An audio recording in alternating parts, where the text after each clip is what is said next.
Ayun. So, good evening sa inyo guys. Ngayon po ay Wednesday, July 29, 2026. So, malapit na naman yung katapusan. But bigla nag-Dow G, yung index natin. Ang ganda ng galaw natin umaga, di ba? So, ang lalakas ni na Meg, tsaka ni Ayala Corporation. Ayan.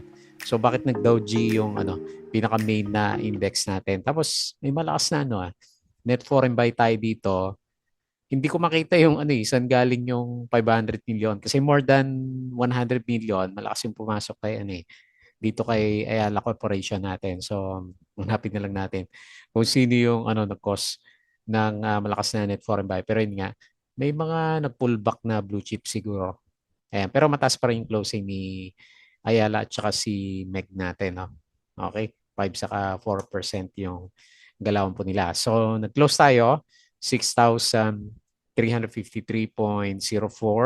Kailan daw G nga. Pero up tayo ng 0.78%. And then, 657 million na net foreign buy dito sa market natin. So, ewan lang natin kung maging totoo yung mga pangako ni BBM, di ba? So, babawasan yung, o tatanggalin yung system loss. Magkakaroon ng, yung pinakamaganda yung, yung Pax Silica na sinasabi nila, may mga nabasa pala ako sa dito sa Instagram. So parang yung sa mga semicon industries, yung mga AI, ayan. So magtatayo ng AI hub diyan sa Tarlac. So dadami yung trabaho daw. So hopefully magawa nila 'yon at hindi nakapokus lang dun sa mga mga siniplex natin, di ba? So ongoing pa rin naman yung kay BP Sara. Okay. So sa global markets naman, mix lang yung galawan ng US market, pati yung futures. European stocks medyo pullback na yung indices nila. Tapos si Asia markets mix, no. May mga berde pero si Korea at saka si Taiwan mainit pa rin, lalakas pa rin yung drop doon, no. Ewan ko napapansin nyo kasi 6%, 5% index yun na mga laglagan nila. So ibig sabihin sa mga individual na stocks, maraming bumabagsak doon. Okay, hopefully hindi mangyari sa Philippine markets natin. So cryptocurrencies bumalik. So halos 65K o 65K ulit yung yung cryptocurrencies natin. So silipin natin mamaya naman yan. Okay? So ito po yung mga winners for today. So DHI, although yung buong mining stocks hindi yata masyadong gumalaw. So ito si DHI nag-up siya ng 8.05%. And then meron tayong 9.18 million net foreign buy. Tapos si Aboitiz Equity Ventures, ba breakout 6.73%. So ito yung mga nagpaakyat na market. So 50 million in foreign buy, di ba? Okay na rin. Tapos si IES, diretso, 6.62% up. Tapos si Ayala Corporation, up din siya ng 5.35%. Ito, 115 million net foreign buy, di ba? Tapos si Meg, first time nakita natin, ba, gumagalaw, 4.72%. Si Ali, hindi gumalaw eh. Meron siyang 12 million net foreign buy. Tama ba to? 12 o 100? 12 million lang to. Tapos si Shell PH, bounce din, 4.16%. Okay, 200K net foreign buy. Okay? So, meron tayong net foreign buy. Kailan ba't daw G yung kandila naman natin? Okay? So, yun po yung mga pag-usapan natin. Disclaimer pa rin sa mga bago sa channel natin. As usual, yung review is for education purposes lang po yan. So, huwag mong gagamitin ito as a reason para mag-buy, sell, or hold ng stocks. May risk po na involved sa market. As usual, due diligence na lang po kung ano yung stocks yung gusto mong bilhin. And then follow mo lang po ako dito sa ating Palaboy Trader na YouTube channel. Subscribe ka lang or kung gusto mo join ka dito sa trading group. So yung mga subscribe as usual, maraming salamat sa viewers. Mababa pa rin, no? 400. Company reviews, babalik lang yan pag okay na ulit yung majority ng mga blue chips. Profit or loss, mga sample trades, basic indicators, technical analysis, fundamentals, risk management, and then basic learning sa PSC market. And then follow mo din po ako dito sa ating Palaboy Trader. Crypto ko to, subscribe ka lang para updated ka sa crypto vlogs. Tapos sa social media, Facebook account na Palaboy Trader, follow mo na lang po or Facebook page. Yan. Tapos sa Twitter, magdagipik din ko na nabuksan. Wala pang summary si, ano bisitahin natin. Philippine Stock Exchange, ayan, wala pa. Yan, tamad na rin siguro si ano. Philippine Stock Exchange natin. So, basahin ko na lang po kung ano yung mga na-repost natin. Meralco, post-consolidated net income, 26 billion, di ba? Tapos nagre-reklamo si MVP, di ba? Na baka daw malugi yung mga power companies pag tinanggal yung system loss sa bayarin natin.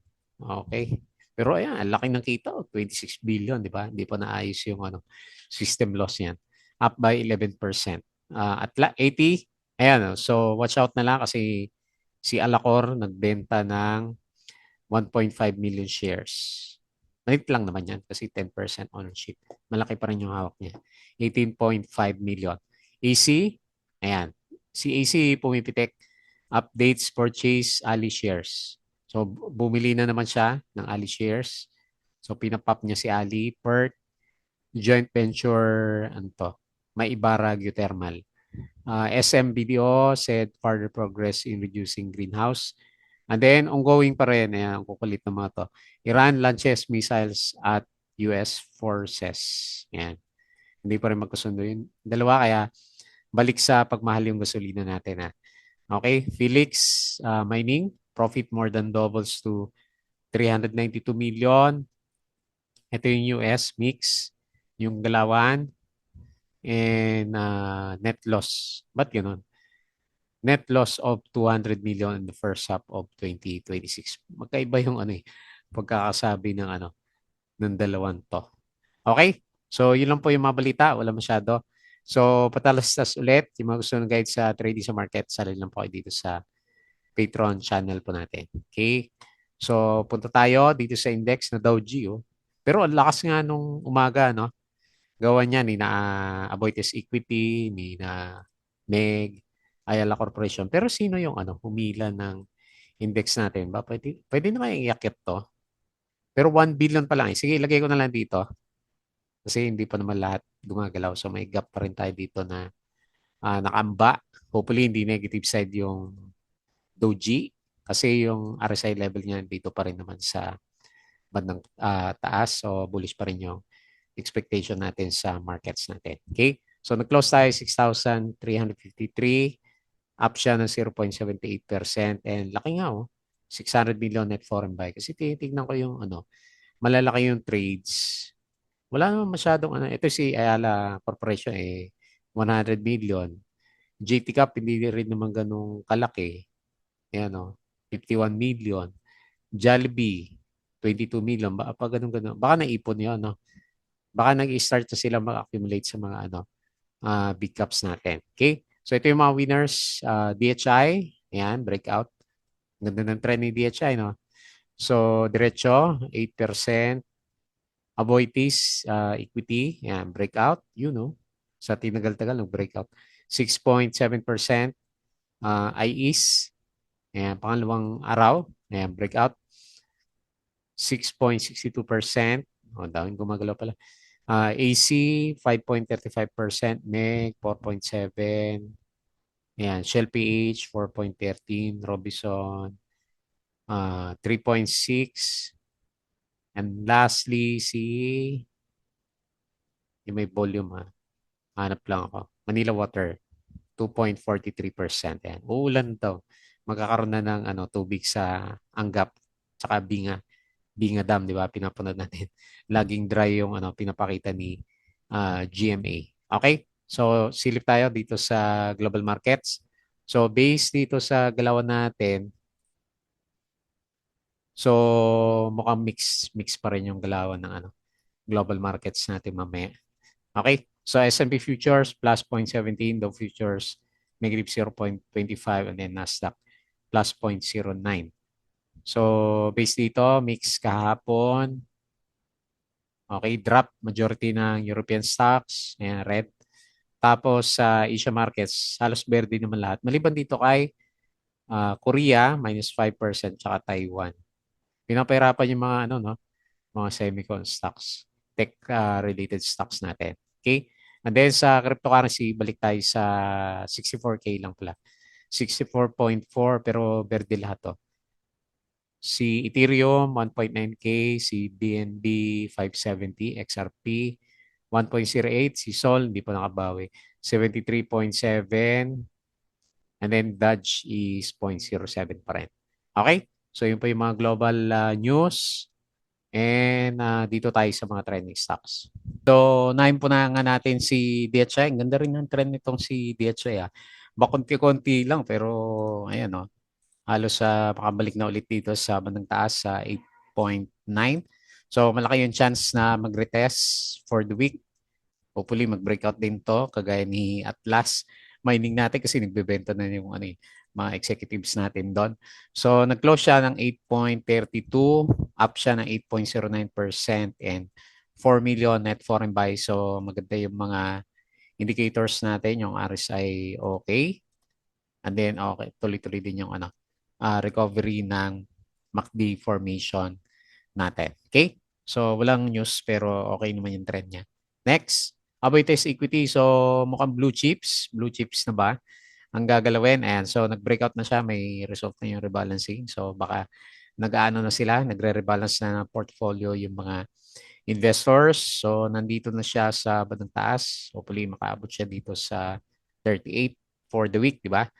Si Aboitiz Equity Ventures. Ang haba ng ano niya eh. Ang haba ng uptrend niya, no? So, ang tagal from November last year until ngayon.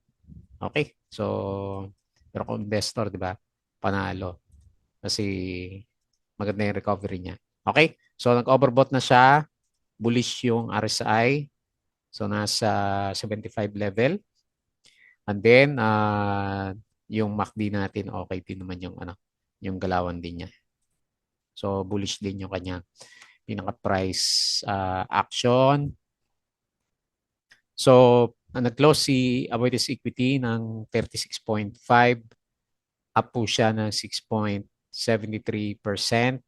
And, ayan, hopefully, 50 million net foreign buy. May mga nakakita na tayo na marami-rami na net foreign buy for today. Pero mga 50, 30 million, ganun lang. Okay, next, si IES. Buti si IES, naarangkada. So, kaya pala gumagalaw lang. Nahuli na yung balita ko. Kaya pala gumagalaw yung mga tech stocks dahil doon sa balita ni BBM, di ba? So, magkakaroon ng AI hub sa Tarlac. Ayan, maraming semicon. Pwede makapag-apply. Yung mga kagaya natin na semicon related yung trabaho. Okay po. So, breakout si IES. Ayan, yung pinaka-trend natin sa kanya may madodrawing na tayo. Lumalabas na yung kanyang pinaka-trading channel. So, 2 days na. Maganda yung sipa. Yung RSI level, okay din. Ayan hindi natin napansin to, pero bullish na pala siya. Kahit na basag-basag yung di ba? Mga price action natin sa kanya last time. So, nag-close po siya ng 0.145. Up siya ng 6.62%. Okay? Next. Ayala Corporation. So, ngayon si Ayala naman, yung buyback share pero si Ali hindi gumagalaw. Ayan. So anyway, congrats na lang po. Pabalik na si Ayala Corporation. So pwede na itaas ulit.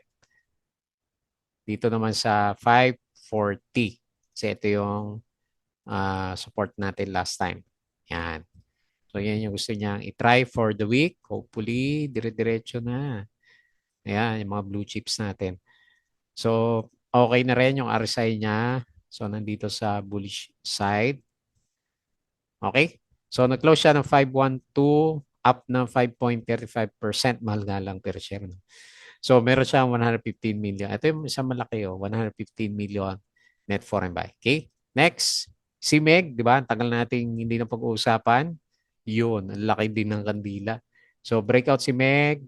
Magre-test dito sa around 2.3. Ayan, malaking sideways channel to, no? Si Meg. Pero at least, pa-recover ulit yung price. So, magugulat ka na lang sa breakout. Ayan. So, nandito siya sa bullish side ng RSI. Nag-close siya ng 2.22. Wala namang balita, no? Up siya ng 4.72% and then 12 million net foreign buy. And then lastly, si Shell PH. Okay, din yung galaw. Di ba na medyo nag-breakdown kahapon ng 8%. Ayan. So, hopefully, shake out lang. Pabalik yung price, action, sideways na lang muna. Sinuntok tayo dito sa MA 100. Okay, pero yung RSI niya okay naman. Above naman siya ng 50.99. Okay? So nag-close po siya ng 8.85. Mahal pa rin yung gasolina, di ba? 90 plus na yung diesel ulit. So 4.12% up and then 242K net foreign buy. Okay? So hopefully start ng recovery ng mga blue chips. Although bakit daw G yung kanila natin. So maalalaman natin yan bukas pag meron ulit tayong malakas na ganito net foreign buy sa markets natin. Ha? So, good sign para sa mga blue chip holders. Okay po. So, yun lang. Bago time close, please don't forget to subscribe ulit dito sa ating Palabra Trader na YouTube channel. Join ka lang sa group kung gusto mo ng guide. Crypto to, follow mo na lang. Facebook account, Facebook page, Twitter, and Patreon sa mga gusto ng guide. Sali lang po sa group natin. Okay? So, yun lang. Maraming salamat. Kita ulit tayo bukas.